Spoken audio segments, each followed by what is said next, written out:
Shale gas, SHALE, shale gas. Shale gas అనేది shale deposits నుంచి వస్తాయి. ఈ షేల్ డిపాజిట్స్ సెడిమెంటరీ రాక్స్లో ఉంటాయి. మనందరూ తెలుసు మనకు 3 రకాల rocks: igneous rocks, metamorphic rocks, sedimentary rocks. ఆ మాటకు వస్తే ఫాజిల్ ఫ్యూయల్స్ మ్యాక్సిమం సెడిమెంటరీ రాక్స్లోనే దొరుకుతాయి. షేల్ గ్యాస్ కూడా సెడిమెంటరీ రాక్లోనే దొరుకుతుంది. అసలు ఈ షేల్ గ్యాస్ని ఎలా ఎక్స్ట్రాక్ట్ చేస్తారు, ఎలా బయటకు తీస్తారు? దీనికి ఒక టెక్నిక్ ఉంది. దీని టెక్నాలజీ పేరే ఫ్రాకింగ్, FRACKING. ఈ ఫ్రాకింగ్ ద్వారా షేల్ గ్యాస్ని ఎక్స్ట్రాక్ట్ చేస్తారు. ఈ ఫ్రాకింగ్ ఎలా ఉంటుందంటే షేల్ గ్యాస్ కొంతవరకు వెళ్ళేంత వరకు ఇది 2 రకాలుగా చేస్తారు. ఒకటి vertical drilling, horizontal drilling. Vertical drilling ఎలా చేస్తారంటే ఫస్ట్ షేల్ గ్యాస్ రీచ్ అయ్యేంత వరకు ఫస్ట్ వర్టికల్గా డ్రిల్ చేస్తారు.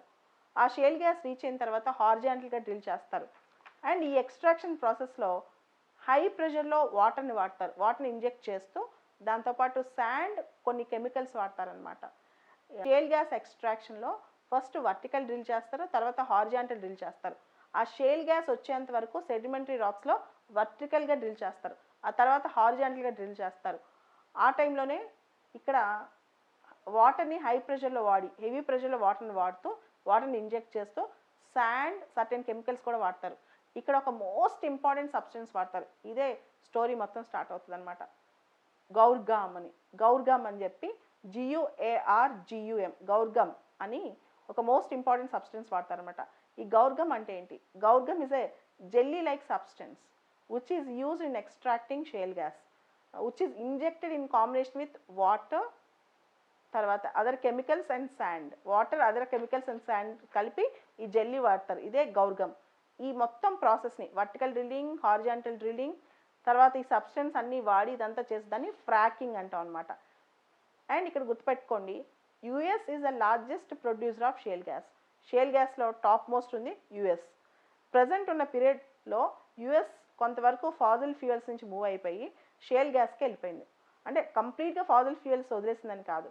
ఇప్పుడు దాదాపు around 20% US is using shale gas. US gas రిక్వైర్మెంట్స్లో 20% షేల్ గ్యాసే వాడుతుందంట. అండ్ ఇక్కడ ఒకటి గుర్తుపెట్టుకోవాలి, 2000 ఇయర్లో US కంప్లీట్గా న్యాచురల్ గ్యాస్ అనేది ఓన్లీ 1% ప్రొడక్షన్ చేసేది. 2000 ఇయర్లో US కంప్లీట్గా న్యాచురల్ గ్యాస్ అనేది ఓన్లీ 1% ప్రొడక్షన్ చేసేది. 2010 కల్లా ఇది 20% అయిపోయింది. అండ్ US ఏం చేస్తుంది తెలుసా? 2035 కల్లా 45% మొత్తం న్యాచురల్ గ్యాస్ని ఎక్స్ట్రాక్ట్ చేయాలనుకుంది. దీనిలో సింహభాగం షేల్ గ్యాసే, అంటే major part of natural gas ఇక్కడ షేల్ గ్యాస్ అని చెప్పుకోవచ్చు. US కంప్లీట్గా ఫ్రాకింగ్ టెక్నాలజీనే వాడుతుంది.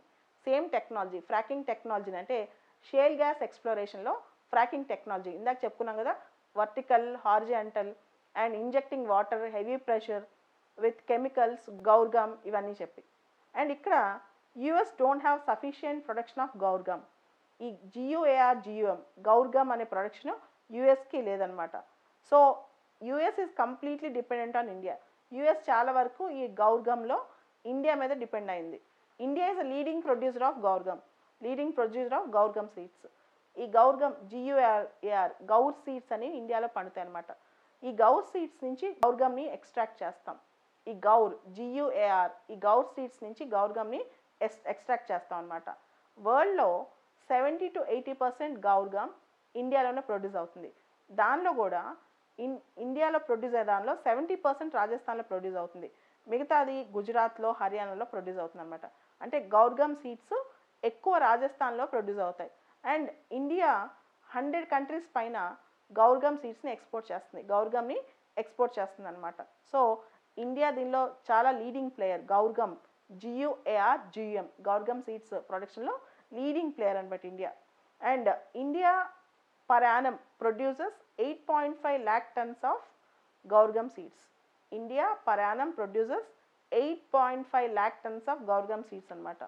అయితే ఇండియాలో షేల్ గ్యాస్ రిజర్వ్స్ ఉన్నాయా? కొన్ని చోట్ల ఉన్నాయి. Krishna Godavari basin, Cambay basin, Ganga basin.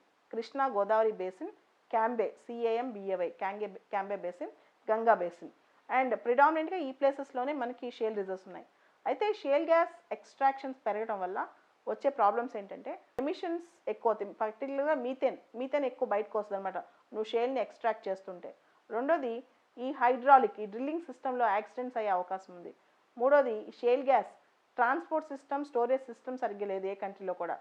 And ఈ షేల్ గ్యాస్ ఓవర్గా ఎక్స్ట్రాక్ట్ చేయడం వల్ల soil contamination, ground water contamination అవ్వచ్చు.